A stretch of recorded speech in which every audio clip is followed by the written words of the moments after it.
Gusto mo bang matuto ng agribusiness, crops, livestock and poultry, aquaculture, at ma-inspire sa mga success stories? Agribusiness, how it works. Next, we turn our attention to rice and corn, the staples of Filipino agriculture.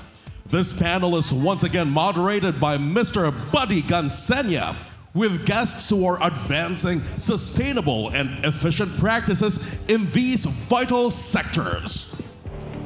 Alright, so magandang hapon po ulit at ngayon ay nasa pang-fifth panel na ho tayo, second to the last. At ito ay napaka-importanting topic kasi ito yung pinaka-main na tinututukan ng ating gobyerno, sir, no? Yung rice and corn. At ang ating panelist ngayon ay si Attorney Eric Giro Acuña III, President ng Amo Agriventures Corporation. Good afternoon, everyone. Attorney. And of course, suki sa agribusiness, si Administrator Engineer Eddie Guillen ng National Irrigation Administration. Sir. Hello, Sir Buddy. Magkamalema po. Magandang hapon po. Ayan, and of course, si Sir Edgar Bueno ng Greenland Organic Fertilizer.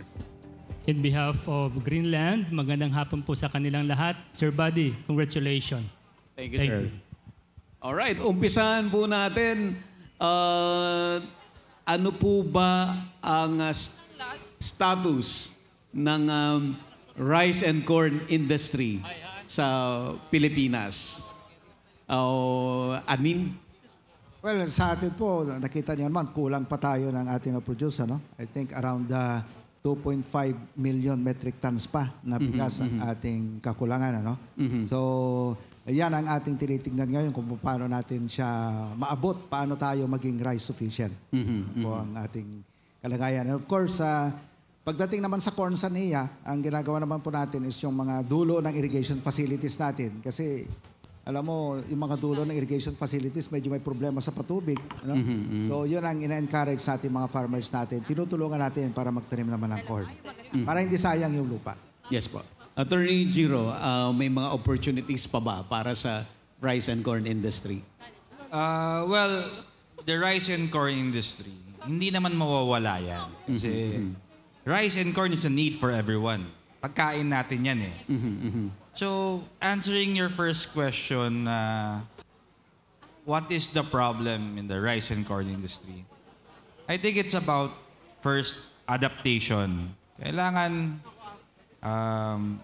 our farmers and our farming technology must adapt to what our environment gives us. Diba? And pangalawa, another problem, I think we can supply the rice and corn that we need in the Philippines. The problem is that the high cost of production. So, kahit marami tayong areas na pagtataniman ng rice and corn, but kung ang cost of production is too high, dun mahihirapan ang farmers. Kaya pumapasok na yung importation dahil nga nahihirapan yung farmer na kapitalan ang pagtatanim ng rice and corn. So it's not because hindi okay yung lupa natin or hindi tayo knowledgeable. It's just that the price of production is too high. And Sir Edgar, kayo ay aggressive, no, doon sa pagtatanim ng corn na ginagamit nyo sa inyong cattle. And at the same time, di ba, pabalik-balik doon sa nagiging fertilizer, yung Greenland, tapos ibabalik nyo ulit doon sa corn. Yes, Sir Buddy. Yes, magandang hapon, Sir Buddy. Actually, yung Batangas province, hindi lang po nangailangan ng silage, corn silage. I'll be focusing more on corn pa, no? Kami po nangailangan din ng corn grains. No? But right now, we are focusing on corn production for silage for our cattle industry. Ano po? So, as attorney said kanina, siguro it's time to migrate, no? Kasi po, ang laging problem sa corn production in Batangas area is due to the highest, no, cost of produce. So, sa kami po sa Greenland, ginagamit namin yung pamamaraan na para bumaba yung ating production cost para po masustain natin yung ating industry. Okay. Attorney Giro, na-mention mo kanina na mataas yung production cost. Okay, sa case po ng AMO, paano yan nakakatulong to bring down the cost of production? First of all, AMO, our company, has an advocacy, is to fight hunger and poverty. Our vision and mission is that no Filipino farmer should be left behind. So with going back to the problem of high cost of production, our technology with AMO is an all-in-one fertilizer that can cut the cost of production and increase yield by at least 30%. Kaya nandun pumapasok yung advocacy namin na to fight hunger and poverty. Ngayon, pag bumaba lahat ng cost of production natin, hindi na natin kailangan mag-import. Baka tayo na nag-export, hindi na natin problema na may nagugutom na Filipino. So, with AMO, which is, we are doing free trials all over the Philippines. Who's ever interested, ang booth natin andyan, yan ho ang goal namin. With using AMO, AMO technology, we can cut the cost of production by lessening the use of fertilizers, of chemical fertilizers and other insecticides and pesticides, while also committing that a minimum increase of 30% of yield. So talagang makakatulong ho ito sa mga farmers. Kung bababa ang cost of production, kikita pa ng extra. Alright.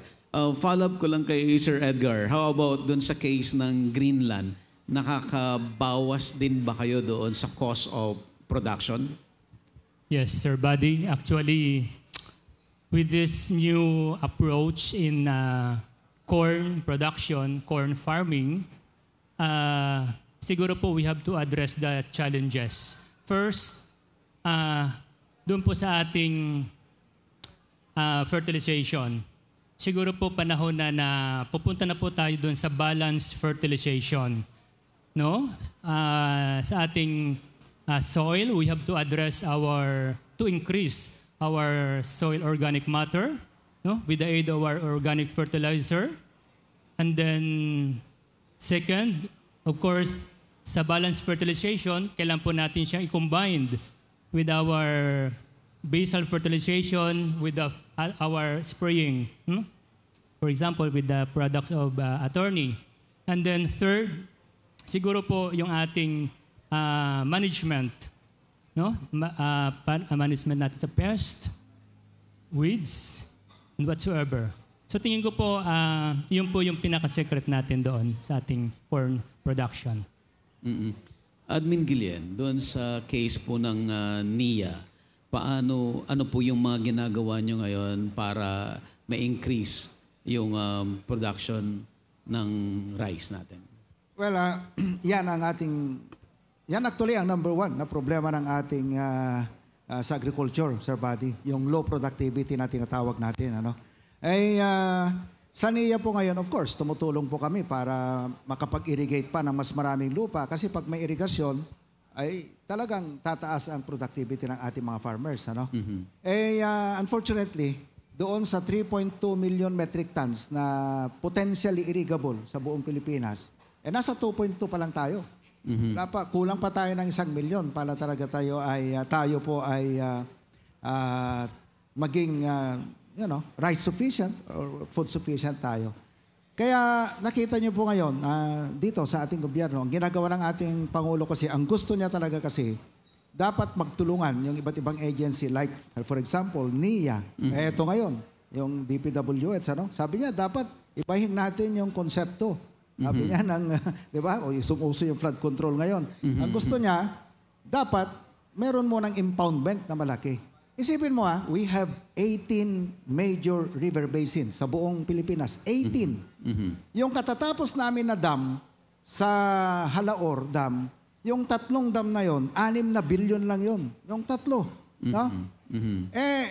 Kahit na lagyan mo, kahit pa sabihin na natin 10 bilyon pa ang isa, lagyan mo ng 2 ang bawat major river basin natin, that would mean around 360 billion lamang. Isang taon lang yon na pondo ng DPWH sa flood control. So kaya sana natin kung tama nga yung pag-invest ng pera na yun ang gusto ng ating presidente ngayon. Ano? So sa mga susunod na taon, dahil alam mo, ang NIA naman, limited ang budget, kung makakapagtulungan kami para ma-irrigate ang mas maraming lupain natin, hindi masasayang ang pondo.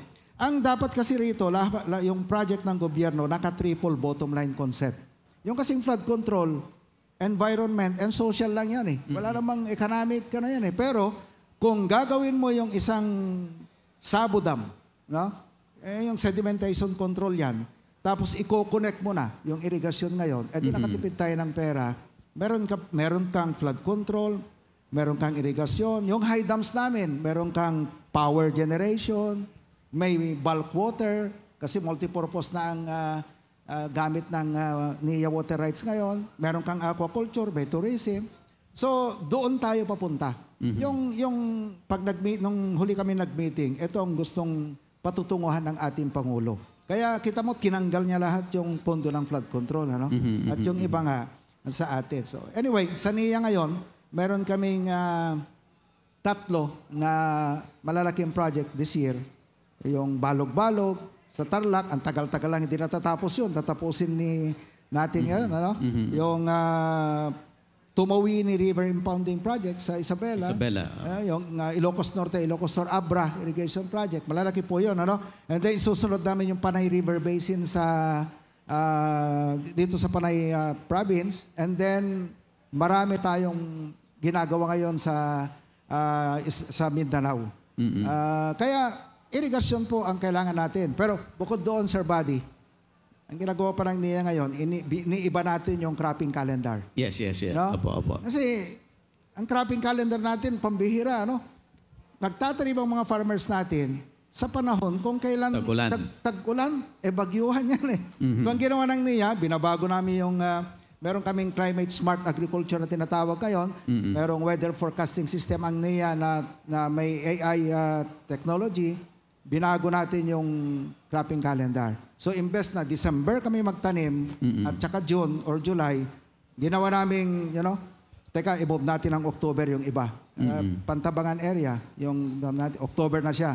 Tanim ka ng October, ani ka ng February, tanim ka ng March, ani ka ng June and July. So, yun yung tinatawag natin double dry cropping.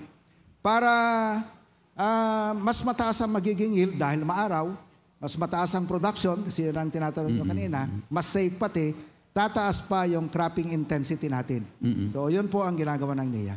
Admin, na-witness ko yung isang harvest festival, nung paglipat ninyo ng cropping cycle. Kumusta yun, Admin? Tanggap na ba ito ng karamihan ng farmers natin? Alam mo po kasi ang ating mga farmers, alam namin to sa PIDDIG. Kasi kung ako, mayor ako dati ng PIDDIG, Yes. Kung i-research mo yung PIDDIG, meron kaming tinatawag na Basi Revolt.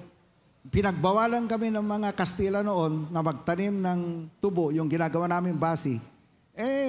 Nagrevolusyon ang mga taga-PIDDIG. Kami ang unang nag-alsa laban sa mga Kastila. So alam mo, ang pagsasaka is isang kultura. So, to answer you frankly, mahirap mong baguhin yung nakasanayan ng mga farmers natin maliban kung maipakita mo sa kanila na yung ginagawa mo ay mas maganda. So out of the 1.2 million hectares ng NIA na irrigated, 350,000 pa lang ang nababago natin ng cropping calendar. So pag nakita ng mga farmers natin ito ngayon na mas maganda, susunod sila. Pero alam mo, carrot and stick yan ang sistema, Sir Buddy. Kung sasabihin mo kay farmer na baguhin mo yung nakasanayan mo, sasabihin niya, paano yan? Dapat meron kang kaakibat na programa. So ito po yung contract farming ng NIA. O sasabihin namin, baguhin mo yan, sasagutin namin yung input mo, binabayaran naman yan, no? Pero yung yield, kailangan bilhin mo. Kasi ang importante sa ating mga magsasaka ngayon, yung hindi sila malulugi pagka nagbenta. Yes po. So, meron kaming tinatawag na parang minimum support price ang NIA. Kapag ginawa mo yun, mapapasunod mo yung ating mga farmers. Admin, follow-up ko lang. Dahil doon sa pag-change ng planting calendar, gaano kalaki yung in-increase ng yield? Sa taya namin, nasa 2 million metric tons. Kaya kung makikita mo po ngayon yung production natin for 2025, sigurado ko ang magiging taya ng DA dyan o ng PSA dyan, tataas tayo at least 2 million metric tons. Kaya yun po ang solusyon dyan eh. Bakit? You know, ang cropping, yung mga maraming expert na agriculture dito, siguro ang cropping intensity natin sa Pilipinas, nasa 1.6 to 1.8. Compared sa katabi natin mga bansa, Vietnam, nasa 2 yata mahigit yan, 2.2, mga ganyan.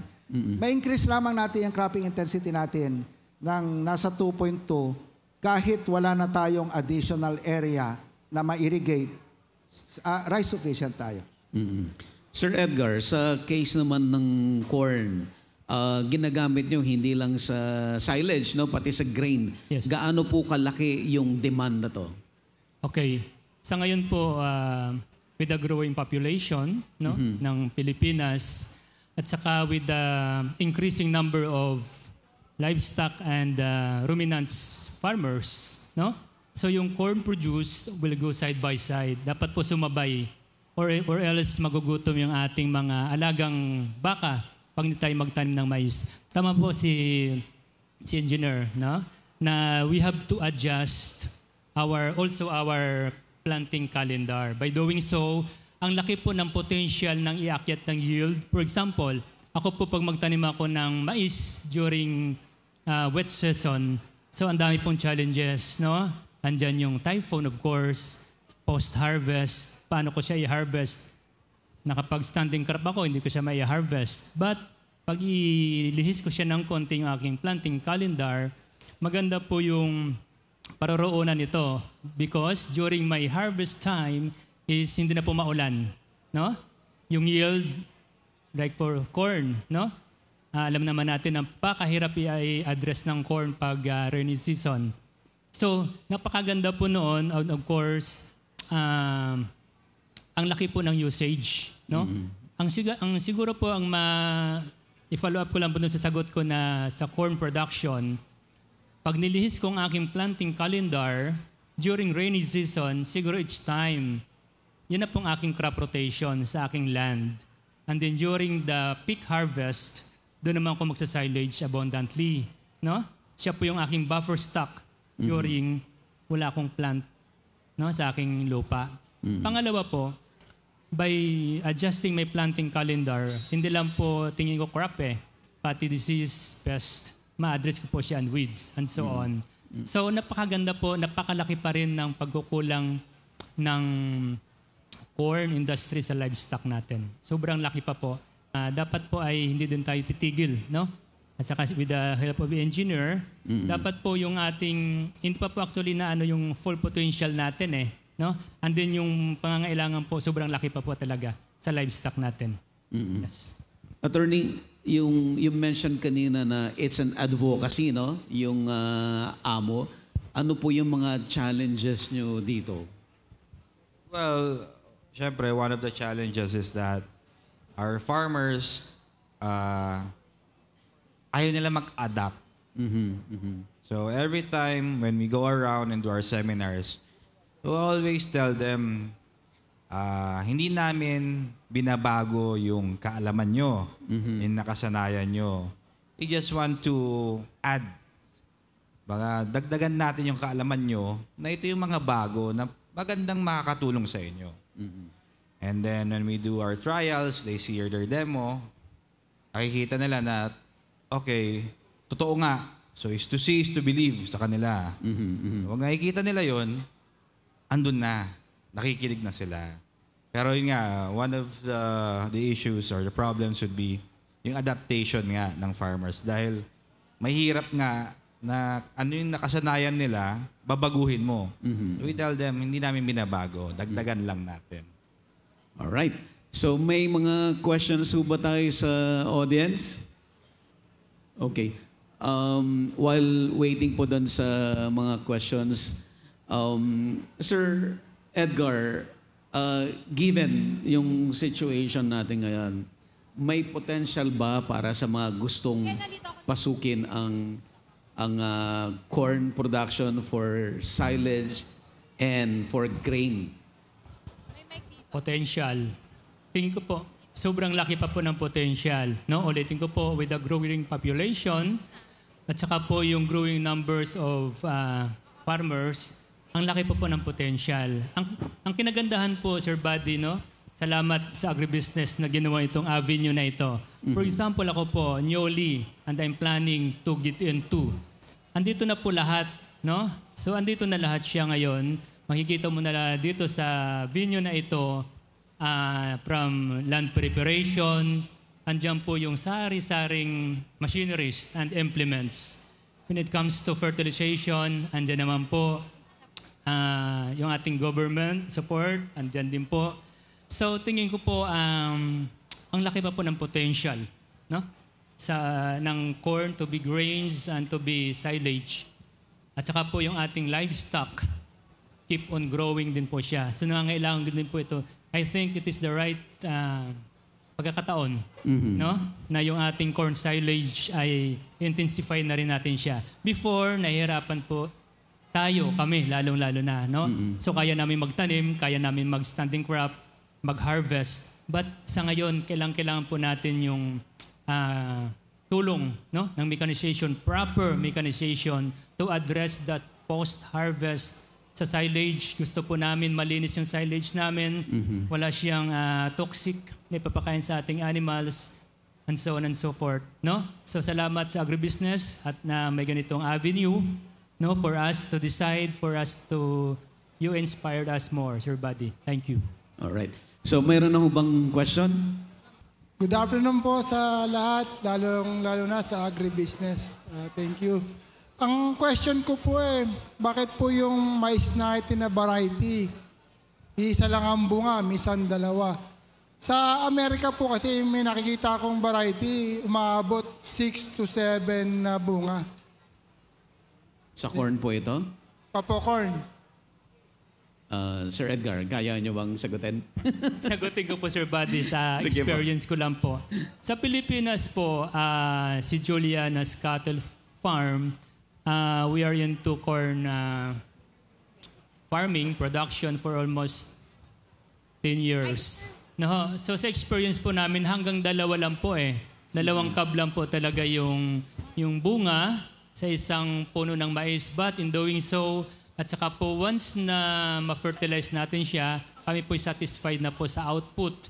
No, kung ito may gagawin naming grains or silage, sa ngayon po, yan lang po talaga ang experience namin with that corn seeds. Thank you po. Okay. Yeah. Good afternoon, Engineer Guillen. I'm Joel from Ifugao. We attain yung high yield ng ating rice harvest. But baka makakatulong din kung paano natin i-increase yung bayad ng palay natin ngayon kasi sobrang baba po. Tama yan. Tama po yan. Magandang tanong po yan. Actually, meron na kaming pinag-aaralan na sistema. At ito rin ang aking nire-recommend sa ating Presidente at kay Secretary Kiko na ang Pilipinas, magkaroon tayo ng tinatawag na minimum support fund. Kasi na-experience po namin ito, nung nilaunch ko po yung aking pagbabago ng ating cropping calendar, meron kaming contract farming sa NIA. Yes, alam na mga farmers natin to. Walang libre doon, no? Lahat binabayaran nila. Pero as long as sigurado mo sa kanila yung price ng palay nila pagbenta mo, tuwang-tuwa sila. Kahit na ilibre mo lahat ng input nila, kung bibilhin mo naman ng 7 pesos, 8 pesos, wala pa rin. No? Now, ito po ang magiging sistema natin. Dahil hindi pa naman nababago yung mandate ng NFA. Kasi NFA lamang po ang may kakayanang bumili ng ating mga palay. Kaso, una, pwede lang daw siya magbenta sa calamity, tuwing calamity, ano? At kulang siya ng bodega. So, ang proposal ko po ganito. Yung support National Rice Program natin, 30 billion yan Sir Buddy. 30 billion. Isipin niyo po yan. Yung RCEP para sa support ng seeds ng natin, 6 billion. Yung pambili ng NFA, more than 10 billion. Yung 20 pesos rice ng ating Pangulo, 10 billion mahigit yan. Ano? Now, pag samasamahin mo na lang ito at ilagay mo dun sa minimum support fund, at yun ang paikutin ng NFA. Pero, merong key dito yung market. Kailangan bumili ang lahat ng LGUs dito sa NFA. Lahat po ng LGUs merong calamity fund. Ano po? Maano ba, sasabihin ni LGU, teka muna, wala kaming bodega. Hindi naman, pwede ngang mag-preposition ka So kami sa bayan namin sa Pindig, kung ako kahit ngayon, mayor yung sa amin ngayon, ang ginagawa namin, bibili kami sa aming cooperative, hindi sa NFA, no? At yung bigas, ipe-preposition namin, bibigay na namin sa mga households. Kayang-kaya po ng lahat ng LGUs yan. Buong bansa, kahit na mamigay ang bawat isang LGU ng 20 kilos per family, 20 lang. 20 kilos lang, Sir Buddy. Ay matutulungan nila yung NFA sa market. Hindi lang yan. Meron pang walang gutom program ang DSWD. Napakalaki niyan. Ang DILG, meron siyang BJMP, hospitals. Ano? Maano ba na lahat ng uniform personnel, lahat ng teachers, bibili dito sa kuwan natin para may market. Gobyerno po ang may pinakamalaking market. Kung ito'y gagamitin natin para magtulungan, sigurado pong matulungan ang ating mga farmers. Asahan nyo po, pinag-aaralan na pong masusiyan ng ating gobyerno. In fact po, next week, meron po kaming seryosong pag-uusap dito. Meron kaming personal na audience kay Presidente. Meron din siya kila Kiko, Senator Kiko Pangilinan, DA, DAR. Pinag-uusapan po namin ito ng masinsinan. Ang tawag dito is minimum support price sa ating mga farmers. Palagay ko, pag ito na-implement ng gobyerno, lahat ng farmers natin matutuwa. Admin, follow-up ko lang. Meron bang ideal na presyo supposedly? Meron po. Ang kwenta po namin dyan is ganito. Dapat kung magkano ang cost ng production, material cost ng farmers natin, seeds, fertilizer, etc., plus labor, plus 50%. Dapat 50% ang kita ng farmers natin. Alam mo ba, kwenta ho namin yan. Ang totoo, nasa 1750 lang ang kwenta niyan Pero sabi ko, kahit na 20 pesos na para talagang kumita ang ating farmers. Alam mo pa ang mangyayari dito, Sir Buddy, pag gawin natin yan? Pati yung natutulog na pera sa mga bangko ng DBP at Land Bank, magagamit dahil sila na po sa yung agri-puhunan, agri-senso, hindi naman nagagamit yan Sila na ang magpapautang sa ating mga farmers. Alam niyo po, nung pumunta kami ni Pangulo sa Ormoc, may farmer na nagsabi sa kanya doon, Sir, sabi niya, may problema kami sa timing ng pagdating ng input galing ng DA. Hindi nakakarating ng tama kasi bakit ganon? Sabi ng Presidente sa akin, Sir, sabi ko, ang totoo, ang Department of Agriculture hanggang regional office lang siya. Wala siyang tao sa baba. Ang listahan ng DA para ibigay sa ating mga farmers yung input ay yung RSBSA. Ang magdi-distribute niyan ay mga municipal agriculturist. Ngayon, ang municipal agriculturist, sino ba ang amo niyan? Siyempre, yung mayor, di ba? Wala yatang mayor ngayon na walang listahan kung sino ang botante niya sa buong Pilipinas. Walang mayor na ganun yata ngayon, no? Kilala. At saka isa pa, sobrang ang politika natin, masyado tayong mapolitika Ito, experience ko rin bilang isang mayor. Alam ko si Mayor Aljon, nandito, nakita ko rin kanina, no? Kahit na sundin mo yung listahan ng DA at ibigay mo sa tamang beneficiaries, magre-reklamo ang mga tao sa'yo. Ano sasabihin nila? Bakit yon binigyan mo? Ako hindi mo binigyan, ako ang botante mo. Teka muna, di ba tricycle driver ka? Hindi, ako ang butante mo eh. So ang ginagawa ko na lamang noon, para wala nang problema, lalahatin mo ngayon. Pero ilan naman ang mayors na ganon, di ba? So may problema talaga dito. So kung gusto natin na, tama yung tanong ni Sir kanina, no? Gusto natin na talagang matulungan yung farmers at ang bigay mo ng pera ay doon sa talagang tamang tao, dapat doon ka sa minimum support price. Kasi hindi ho naman sabay-sabay ang pagsasaka. Hindi sabay-sabay ang timing. Malay ba ng DA kung ano ang gusto ng farmer na itanim? Kahit nabigyan mo ng tama sa tamang panahon kung hindi naman yun yung gusto niyang itanim. Hindi yun yung type niya na fertilizer. Hindi niya gagamitin yun. Masasayang yung 36 billion pesos natin. Gamitin na lamang, sa akin po yan ang i-recommend ko sa ating Pangulo.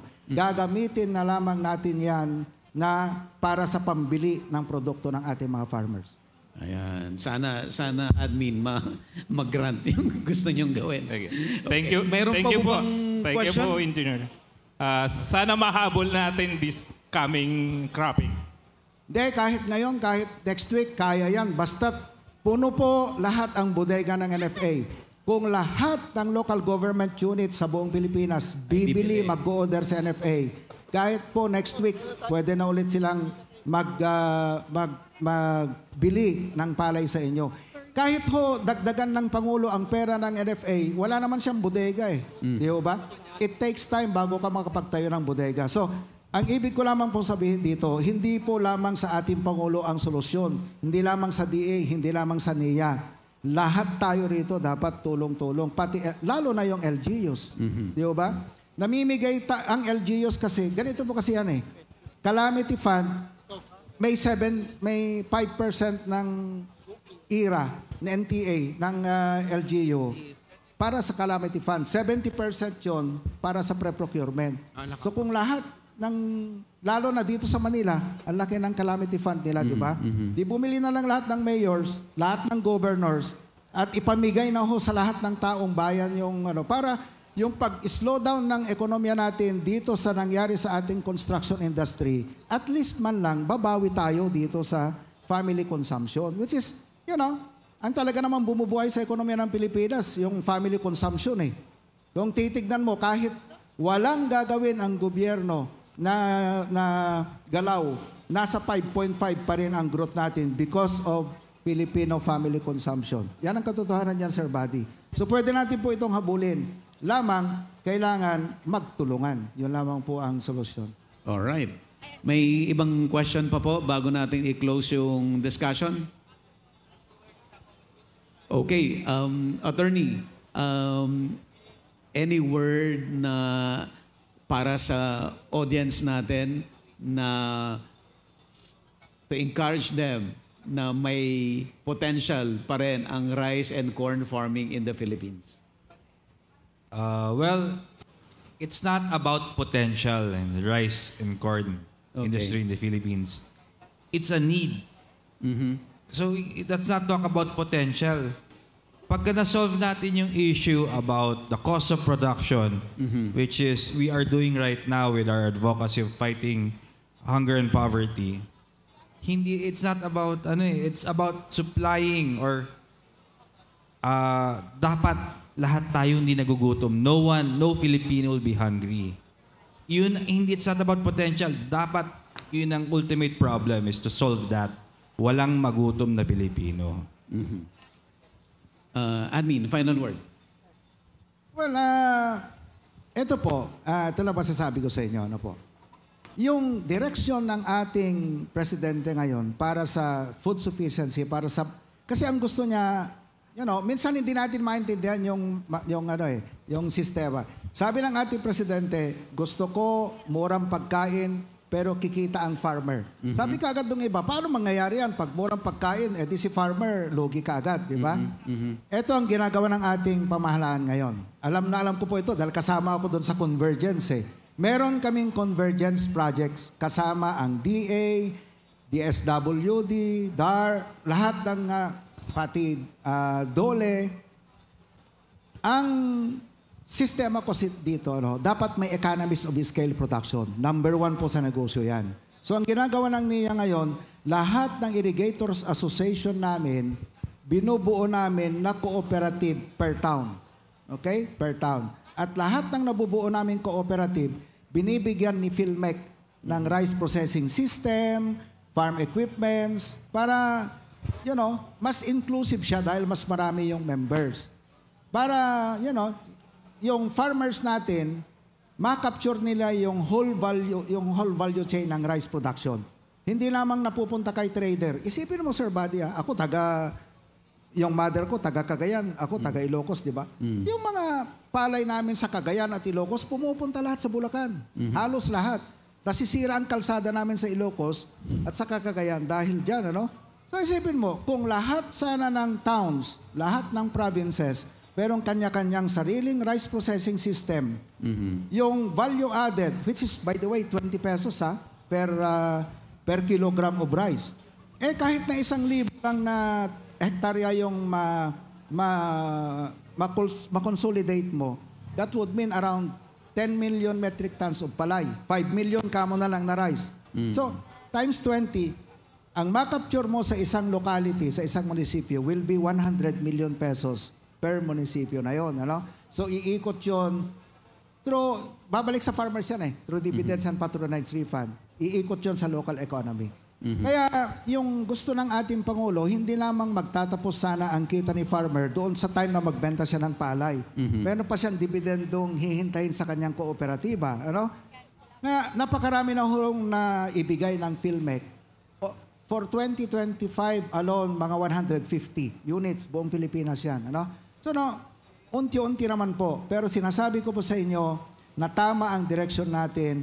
Pag-aaralan namin, tama yung sabi ni Sir kanina, yung minimum support price sa ating mga farmers. Kasi, Sir Buddy, para maapektuhan mo yung presyo ng commodity, dapat control mo yung 10% of the whole volume.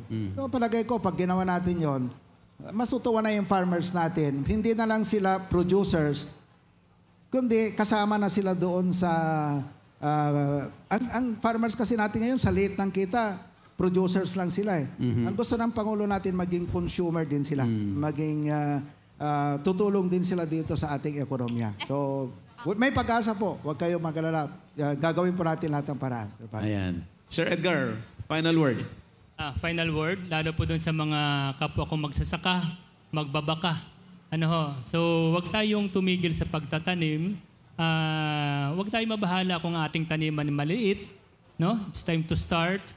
Siguro po ang pinakamagandang gawin natin is collaboration. At saka with the help of the mechanization of our government, kaya po natin ito. So wag tayong tumigil sa pagtatanim. Maraming salamat po. Ayan. Salamat po, Attorney. Thank you. Sir Edgar, Admin. Salamat po.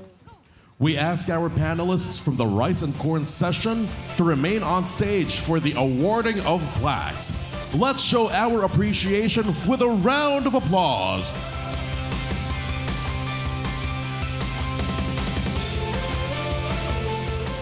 We invite everyone to stay till the very end of the event to join us for dinner and the raffle.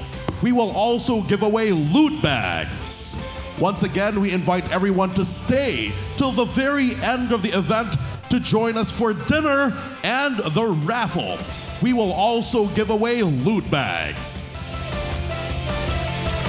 We now go live once again to Alex and Nia, who are with us for more of our featured sponsors.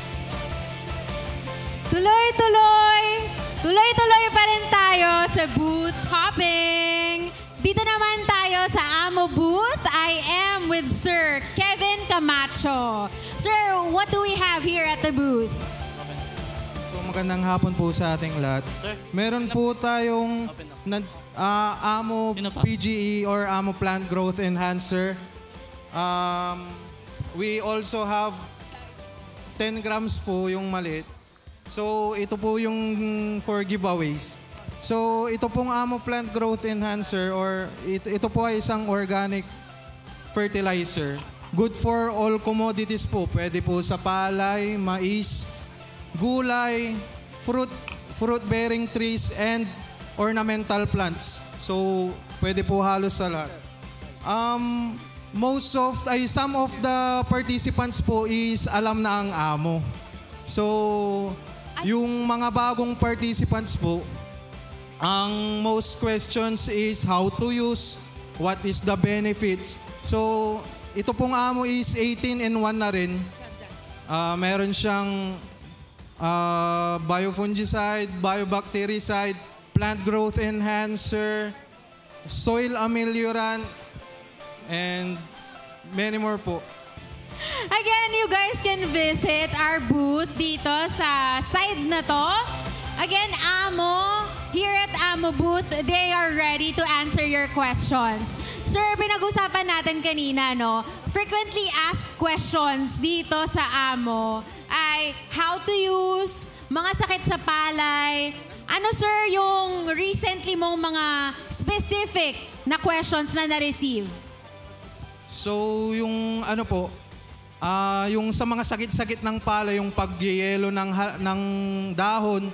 So, iba yung gamit for the fertilizer, then iba din yung para sa treatment.